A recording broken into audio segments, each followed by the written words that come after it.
I married Yoda's dad. You know that.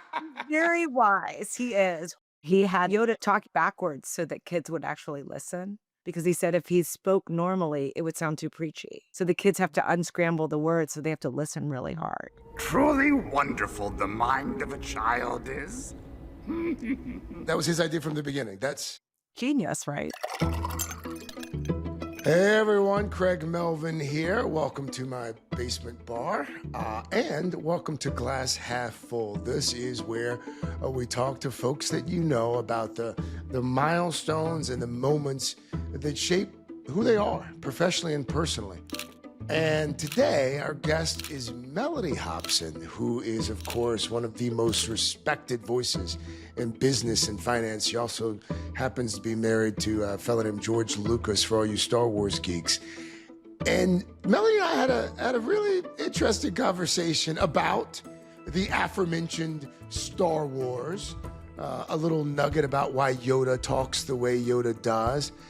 And we also talked about her childhood and how being the youngest of 6 in a single-parent household in Chicago really turned her into the powerhouse that she is now. And she even weighed in on crypto, too, and how her daughter hates what she wears. Mellody Hobson, Glass Half Full. Mellody Hobson, good morning to you. Good morning. Good to see you. Thank you so much for being with us here on Glass Half Full. As you know, we like to start every episode with a toast. Do you have something there to toast? I have my trusty Starbucks here. I've got my bourbon. I always have bourbon, but I should point out it's afternoon here. It's morning there, so people don't judge me. What's one thing that you'd like to toast, Mellody Hobson? Okay, you know what I'm going to toast? Waking up today. How's that? Cheers Life. to that. You're underestimate it. We woke up on the right side of dirt. That's right. Good to be with you. Good to be alive. That's what my grandma used to say. Yes.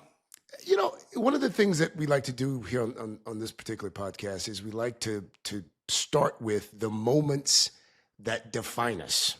And when you look back on your life and your career, is there one moment that you can sort of single out and say, that was when it clicked?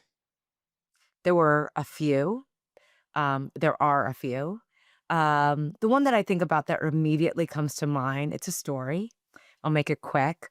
I was in 5th grade at the Ogden School in Chicago, a public school, and our teacher had a practice when we took our spelling test that if every student in the class received 100 on the spelling test, we received 2 Girl Scout cookies.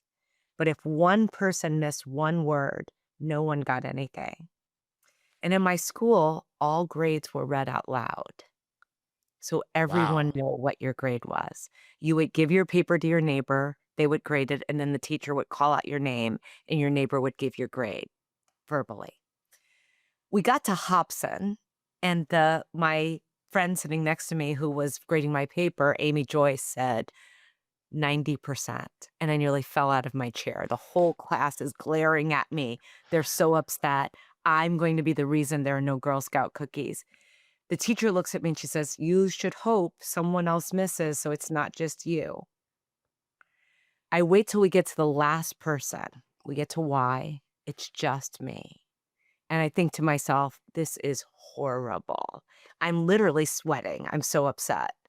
I'm going to cost everyone the cookies, which may as well be $2 million to 5th graders, right? So long story long, she says, instead of having the entire class suffer, we're going to have you stand in the hallway while we enjoy our cookies. What? That's terrible. What god-awful lesson did you learn from that? It lit me up, I have to tell you. So I walked to the door, and it was like a movie where the door moves away from you. It felt like it took me an hour to get to the door. I get to the door. It's got a little schoolhouse window on the door. I look in the window. They're having their cookies, and I'm, little tears are running down my face. But I was like, never again. Never That will again. never happen to me again. Ever, ever, ever. It was one of those moments that just lit me up. I took a lot of accountability, and I knew all I had was me. So it wasn't, it sounds pretty bad. Yeah. But in hindsight, I'm somewhat grateful. Yeah, here's what I want to know. I want to know if that teacher is still alive, and I want to track down him or her, and I want to maybe thank them because had it not, She died recently, maybe a year or 2 ago. Her name was Rose Falbo, and my whole life, I corresponded with her. that's awesome.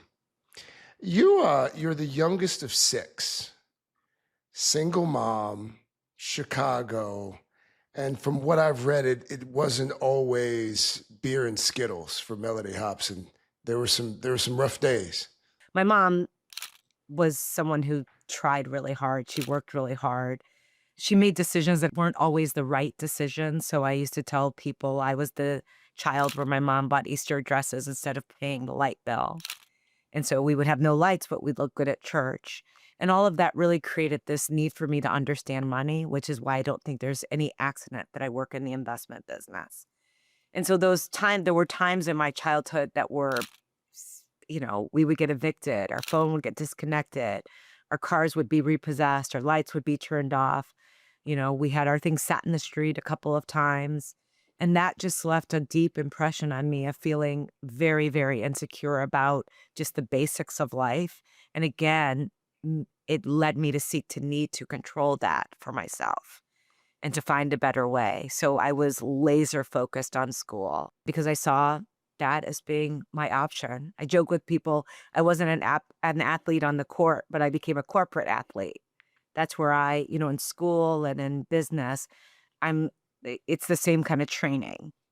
Yeah, you've been all pro for a long time now. It's fascinating that you bring that up because I tell folks sometimes that my dad struggled with addiction issues for most of my life, and as a result, I think sometimes you can be shaped by a negative example just as much as you can by a positive example. So for me, I saw my dad and I was like, you know what? I don't know exactly what I want to do with my life, but I do know I don't want to do that. I don't want to Correct. be like him. And it sounds like to a certain extent that may have been the case with your mother as well, at least when it comes to like managing And finances. she was a great mother. Yeah. I felt very loved, but I did have my purpose was born out of that financial trauma. There's no question about it in my mind. I wouldn't be me without it, so I can't, look back on it and change anything. My husband said to me once something that I thought was very profound. He said, "You should forgive your mother." And I said, "Forgive my mother? I'm not upset with my mother." He's like, He's like, "I think there's some issues there. You should forgive your mother." And I looked at him and he said, "By all measures, you turned out great." And I just thought, you know, it took me off guard. And I got a little choked up and I was like, yeah. When I tell these stories, she's a human being and she did the best that she could. Yeah. It'd make me who I was. So, I listened to my husband on that one. You said on that one.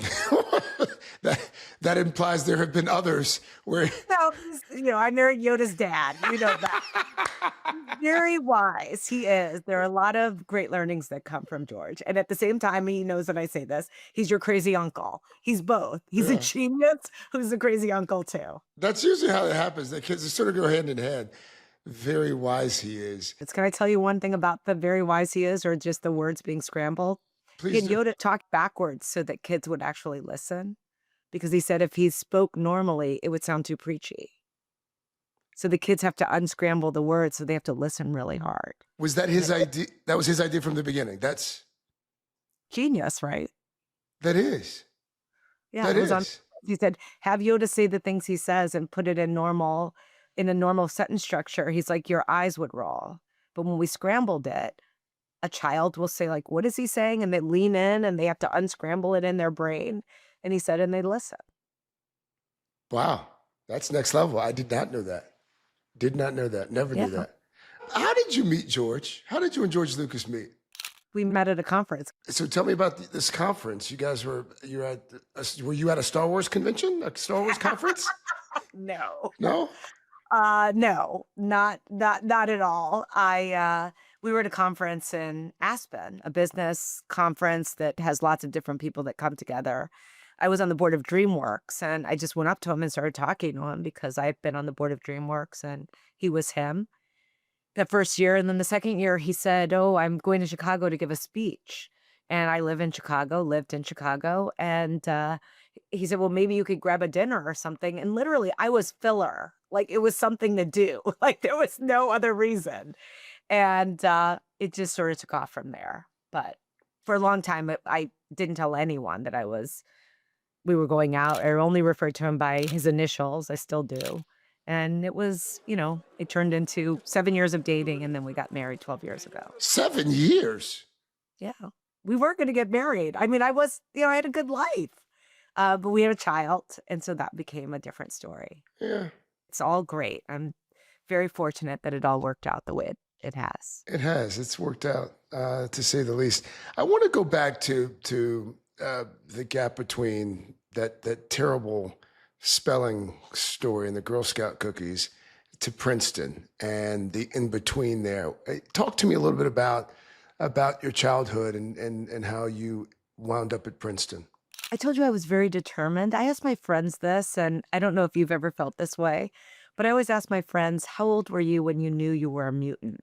What do you mean? Like just weird? Like, or like the other kids. You know, it's funny. I remember first grade Mrs. Glenn's class, and I had these thick like Coke bottle glasses, and I was sort of an outcast, and that's I guess that would be when I felt like a mutant. That's interesting that other weird kids sort of gravitate even in adulthood to other weird kids. I think it's just people in general. I don't think it's about weird. It's like, when did you know you were different? Yeah, I was 5. I was in a family where my siblings were 20 years older than me. I mean, start with that. That's not normal.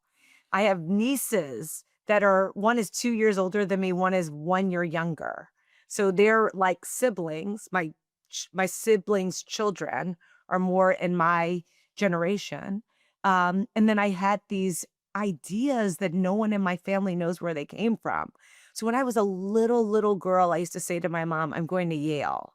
Now, my no one in my family went went to college. And so wow. she's like, I said, "Where did that come from? I don't know."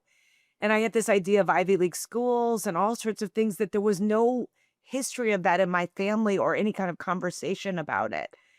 But I started there with that focus saying, if I get really good grades in school, and quite frankly, because so much of my life I could not control, I controlled the thing I could, which was school. That was something I had control over and my own ability. And so as a result of that, that's what really, became those defining years of intense focus, intense study, intense. Because I said, if I want a better life, I've got to go to a really good college. And if I go to a really good college, I'll get a good job. If I get a good job, I won't worry about where I'm living. I'm telling you that it was as simple as that. There were no aspirations of any of the things I have or have done. I was just thinking about the basics, like waking up, Yeah. not worrying about where I would live. You wanted to make money because you had spent so much of your childhood knowing and experiencing what it was like to not have it?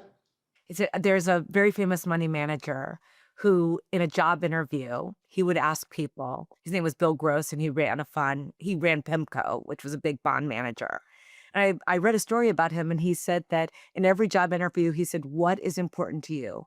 Money, fame, or power?" For every person, it's one of those three. And, no one wants to admit it. And I sat with myself when I was reading this article, and I said, well, clearly in the beginning, I needed money. I was really chasing that, and I wanted to be financially secure. It doesn't mean whatever motivates you is the same thing for your whole life, but I thought that was really interesting asking. And I asked people that question. They're somewhat put off by it, but I said, it's just being, truthful. What's important to you? Money, fame, or power. And if people are being honest, it's always one of the three. For some, it's probably all three, but at least one of the three. Could be, but it's at least one. What do most people tell you it is? Do most people tell you it's money, or do most people tell you Most people demur from the answer. They don't want to answer the question. that's a great They interview find question? it to be um, too aggressive. It's very telling. I said, "But no, you've gotta pick something, because it helps me know how to inspire and incent you. I mean, literally, Yeah. it's helpful. Because, not to go down this rabbit hole, I mean, you could have fame or infamy and not have power or money. And you could have money and not be famous. In fact, the longer I live, the more I discover that people who generally have the most money aren't famous. Or try very hard not to be, for sure. Correct. Correct. Has it changed over time, or is it still money? No, it's not money for me. No, What is no. it? I What think it I have, there's a point where you're okay. And even though I have my recurring nightmare dream is that I have some form of homelessness, I haven't had that in a long time, but it is there. Those things stick with you. No, I think about how my influence can affect other people. So I guess technically it's power. power? I don't say that with any, I'm not trying to sound, maniacal or, Yeah. crazy. No, I know what you mean. But I mean it in terms of, can I use my person to make a difference? If I have what I want and need, what do I need to do with this time that I have on this earth? I remember years ago. I don't remember what I was reading or what I was watching, but I didn't. This was probably 20 years ago. I didn't really know who Mellody Hobson was. And maybe it was CNBC. Anyway, you were on something, and I was like, oh my God, this woman, she's probably worth close to $1 billion at this point, and she's not Oprah, and she's black. And this is at the beginning of the internet, and I started like searching around. And it was one of those things where it really, you were a unicorn to me back then. And now we all know who Mellody Hobson is. But did you find that that was the case 20, 25 years ago? People would meet you and they were like, who are you? What are you? They were fascinated by you.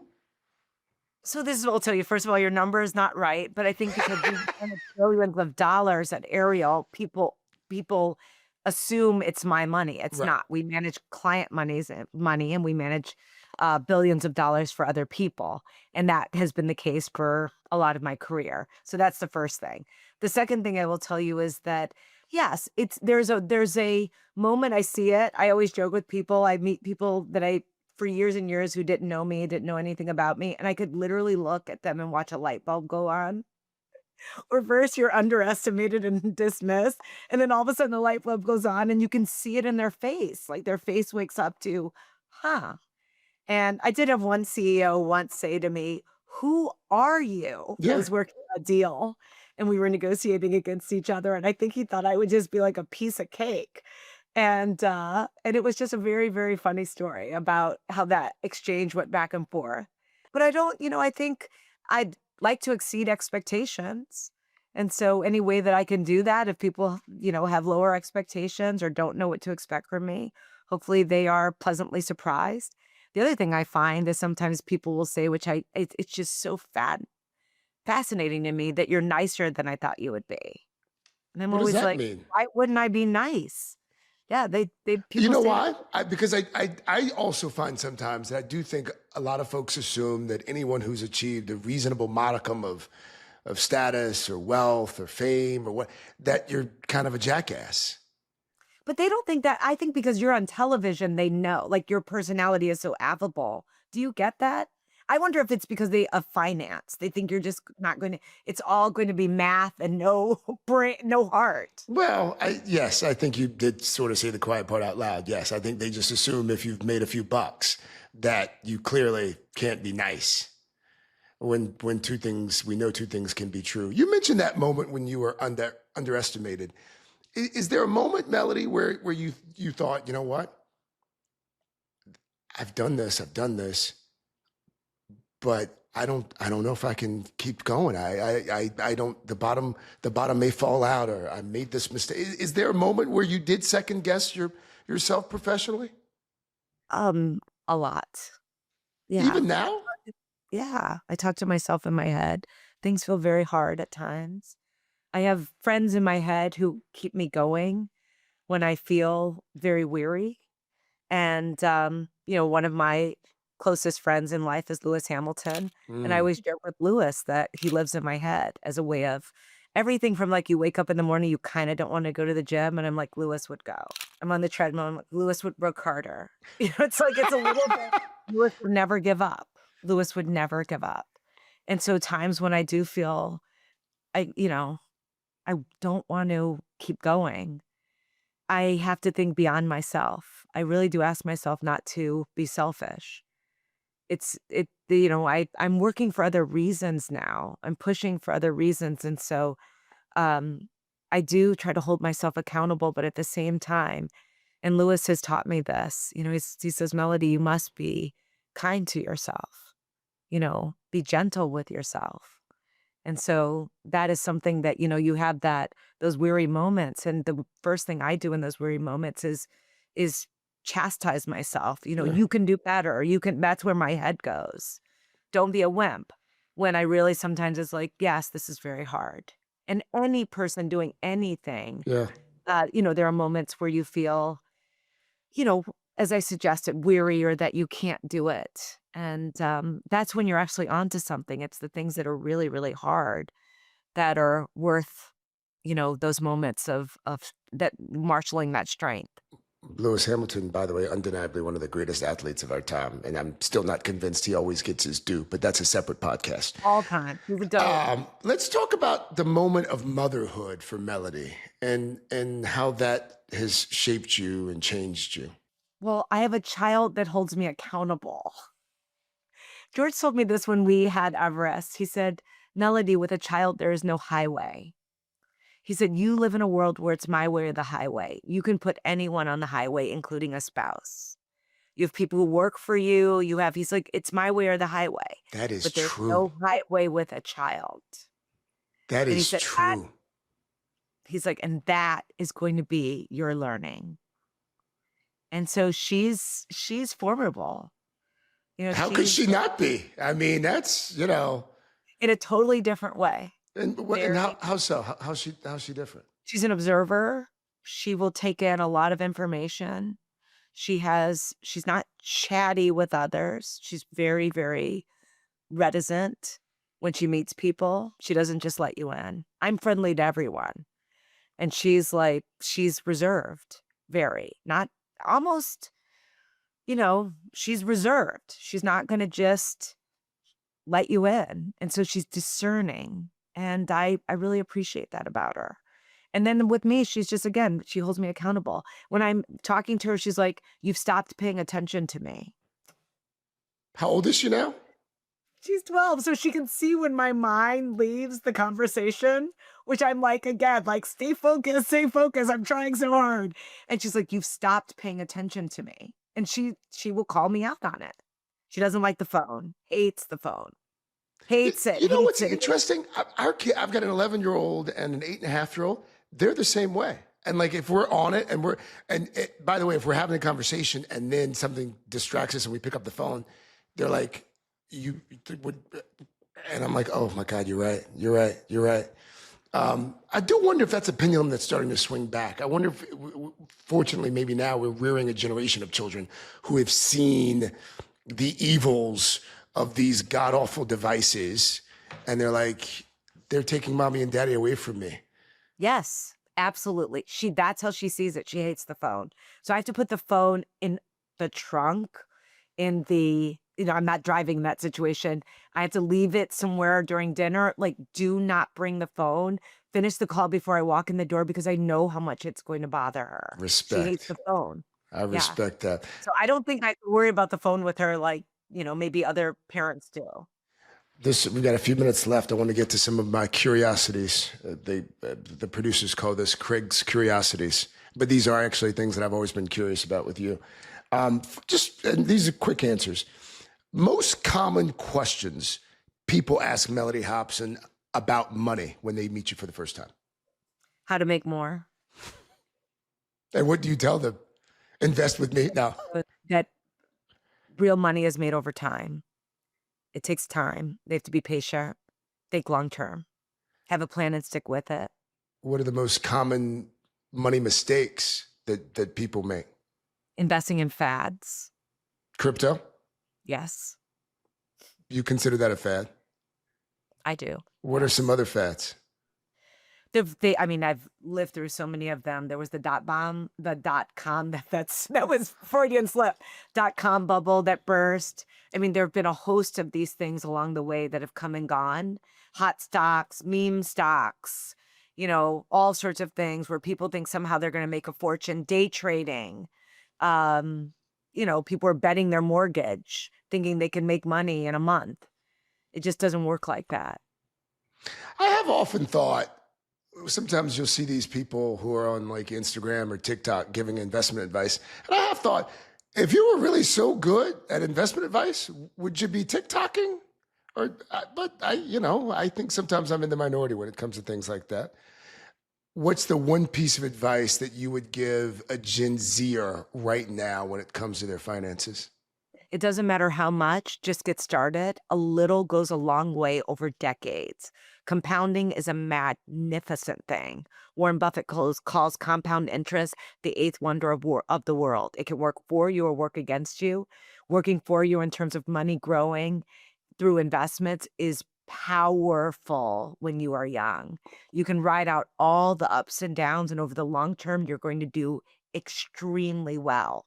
$20 a month, $10 a month. I'm telling you, even small amounts go a very long way. I think people think they have to wait until they have a certain amount of money to invest, and that is not the case. Have you found, Mellody, that, and one of the things I've always enjoyed about you is that you have committed your a good chunk of your life to educating people. A lot of people who look like me and you two, educating them about money, making it approachable. Have you found that financial literacy has started to shift in this country? We've seen some improvements, there's no question. 28 states today have financial literacy mandates in their education system. The problem is they're not getting to the point. I don't think home ec or learning how to write a check or read a utility bill is the kind of financial literacy I'm talking about. I want a young person to know the difference between the Dow, the NASDAQ, and the S&P. I want them to know how to invest in their 401k plan. I want them to understand compound interest. And so that's why I wrote a book for kids about money so that they could start to really understand this. Just to explain compound interest, I give the example, would you rather have a penny that doubles every day for a month or $1 million? And most people take the $1 million, but the penny that doubles every day for a month because of compound interest is over $5 million. I don't know if I actually knew that off the top of my head, and I feel like I should because I took Econ 201. Shoot. Well, sometimes in college, that's the other thing. We don't learn these things. You might have learned about supply and demand. I did. That's true. But it's, opportunity costs and things like that, but not some of these everyday issues that can make the difference between you having a secure life and retirement and you being able to pass on wealth to your kids and family and having them be secure. How would you characterize your investment portfolio right now? What's Mellody Hobson in? Well, certainly everything that Ariel does. I own every fund that we have because I feel very strongly about our long-term patient approach to investing, value investing, buying things that are out of favor, misunderstood, ignored, or underfollowed. And the big thing I'm working on right now, trying to carry it across the finish line, is closing a fund that focuses on women's sports, which I think of women's sports as being the small caps of sports.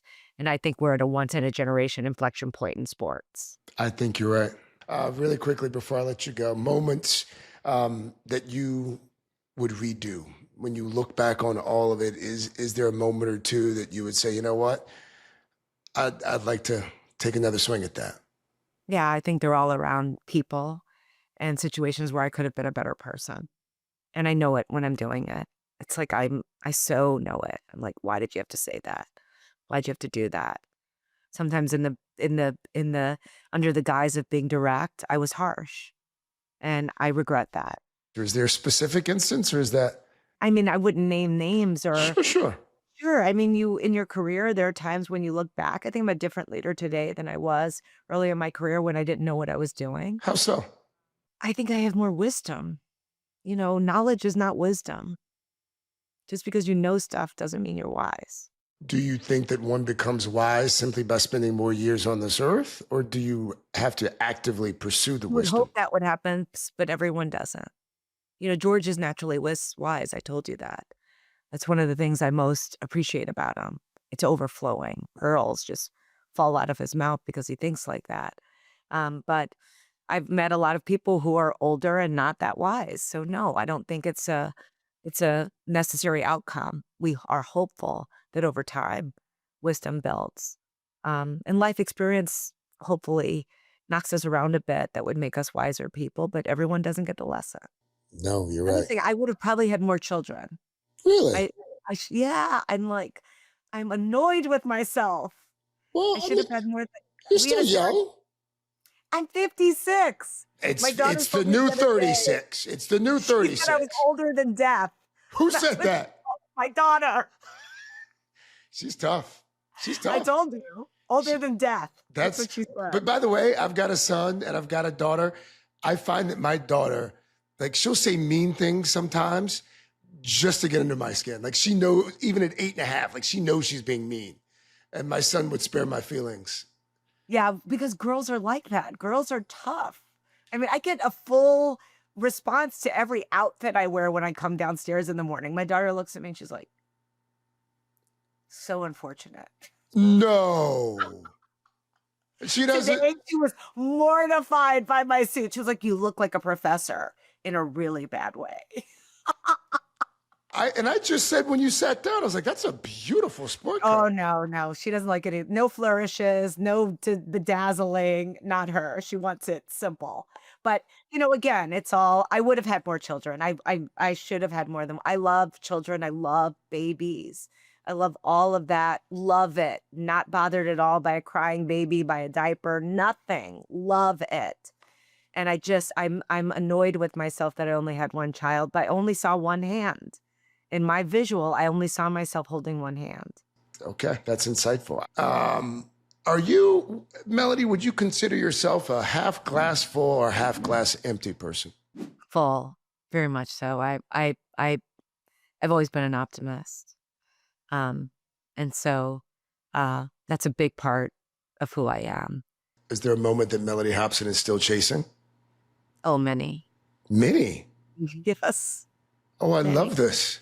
Tell me more, Melody. What are these moments? A lot of them are about how I want to be as a person. There are a lot of hills to still climb. And really, I had a friend when I was much younger who said, I'm eager to see if you grow into a complete person. That doesn't sound like a compliment. It was a good flag. But what was she saying? Or he saying? Yeah. That there's a lot to growing into being whole. And there are a lot of that I still see, that I can do. And I don't mean that in a way of any, I'm not disappointed in myself. I just think I'm trying to do better. And so I have a lot more to do. Just little things like I'm spending a lot of time just learning to quiet my mind. I have a mind that is not quiet. It's not. And that it's fine for me, but that restless mind affects people around me. I find the more I talk to people like you who, again, have achieved some measure of success, that's frequently the case. The mind is constantly like worrying and spinning. And but I would But mean that's great for a kid. I think about it. What is the effect on her of this mother who's like, yeah, that's true. I've so enjoyed this, and I think you are a complete person, contrary to what your daughter working might on say. it. The final nail is in that coffin. I will have gotten close, but that's the great thing about life. We're all works in progress. And Yes. so, recognizing that we're not done ever is one of the great, joys. There's more to be done. If you are enlightened, I would maintain that Mellody Hobson might be in the minority when it comes to that worldview. But thank you. I've enjoyed this, my friend. I appreciate the time. Thanks for all you do. Really, I'm a fan. And tell your daughter that's a beautiful jacket. I don't care what she says. She's not a fan of it. Yeah. All right. Take care. And there you have it. Mellody Hobson, she's a glass half full kind of person.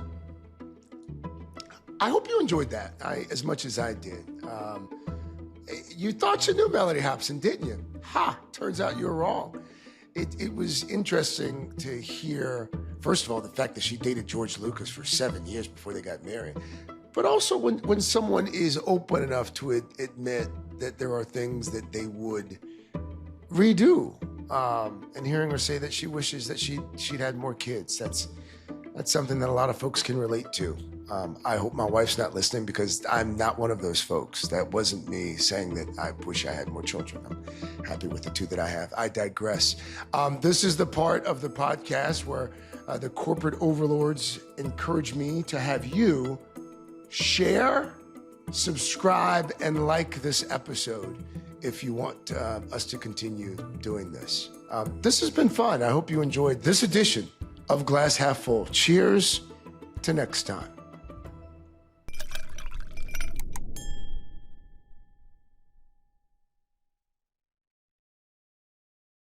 Hey, thanks for watching. And don't forget, you can catch the Today Show every morning on NBC or take Today when you're on the go. Just follow the Today podcast on Apple Podcasts, Spotify, or wherever you listen.